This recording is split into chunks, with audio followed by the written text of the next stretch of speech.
Целта е в курса да усетите различното качество на моливите и затова имам висок клас моливи, ето на Faber-Castell. Това е среден клас на Kohinoor. Това е още един хубав молив, който може да си го купите от книжарница Слънчоглед. Това са акварелни моливи. В събота и неделя ще имам отново присъствен курс основи на нейрографика.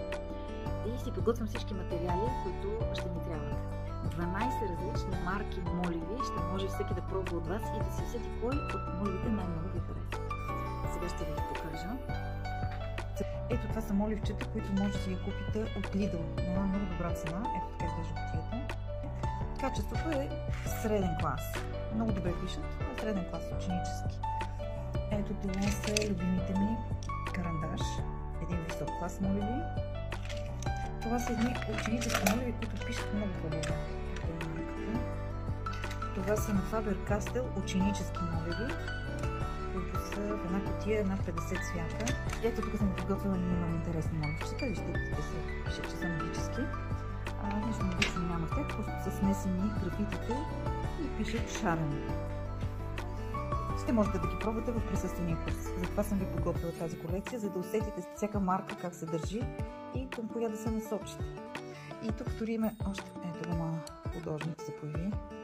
И още едни моливи, които са предизвикателство. Цялата кутия струваше 10 лева. Не случайно, защото това са пластмасови моливи. Защо са направени? Те са нечупливи, защото всичко е пластмаса и вътре и графита и отстрани и не се чупат в ръцете на децата. Но иначе са безсмислени за нейрографика.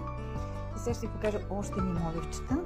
Ето това е една кутия моливи, която е на Kohinoor, акварелни моливи, много хубави. И те са висок клас. Имат сайт Kohinoor и там можете да ги купите. Ето даже ще покажа, може да покажа как да рисуваш. Ето вижте как се работи с акварелния молив. Другия ми художник, той му предстои първо да почне с моливчетата да рисува. Ето го и Оливър, най-големият ни художник.